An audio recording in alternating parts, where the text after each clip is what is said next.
Hello, we're going to make a quick video of an editor that you can use on the ECE Teaching Lab Linux platform. So we'll start off by, right now I'm on the ECE X2Go gateway machine. And this editor will be an editor that is a GUI, a graphical editor. So anyways, I'm going in here to Applications, System Tools, and down here to Terminal. That's going to give us GNOME Terminal. So I'm going to hold down the Shift and the Control key and hit the plus sign a couple of times to make the text a little bit bigger so it's easier for you to see.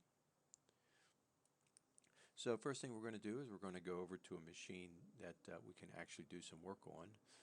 And I'll do that by typing SSH-X. Excuse me. That'll allow the graphics to tunnel back through. And -L means the next thing will be my login name. I'm going to use my test login name. You would use your username here. Oop. 513. Okay. And then I'm going to go to the machine ECE-server03. Any of the ECE-server machines that are up you should be able to use. Okay, now hit enter.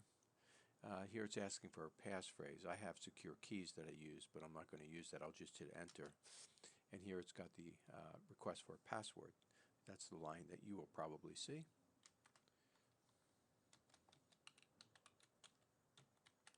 Type in my password.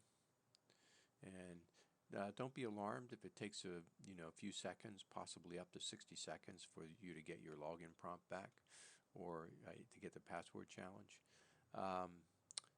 Depends on the usage. It happened pretty fast today. That was good. So we're looking at an editor called gedit. It's kind of like Linux's equivalent to Notepad. So I'll go ahead and type gedit and you can see what it looks like.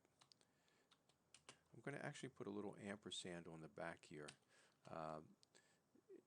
If you don't put an ampersand, you don't get your $ prompt back. If you put an ampersand, you'll get your $ prompt back.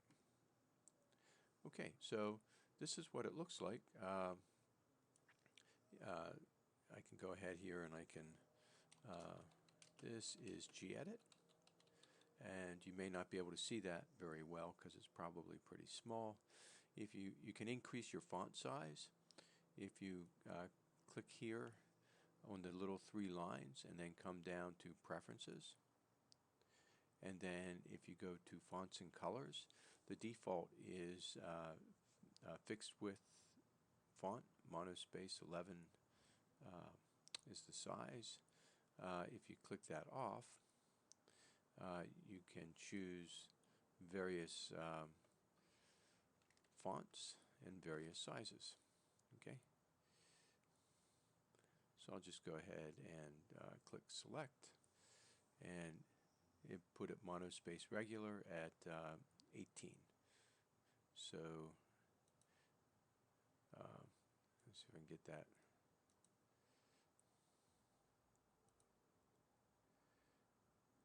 Click that little X, that turns that off. Okay, if I wanted it even bigger, I could click that 3 little lines, come down to Preferences, go to Fonts and Colors, and here I could make it 24. Okay, and that makes it a little bit bigger. Okay, so I have, this is gedit. Here I can create a text file. So this is great for editing text files. A lot of times files that would be like C code would be text files. All kinds of other files would be text files. If you click on the 3 little dots, you can come down here and click Save As, or Save if the file's name's already created. And so that's pretty much the Notepad-y type editor that exists on Linux. And then when you're done, you can just hit File and then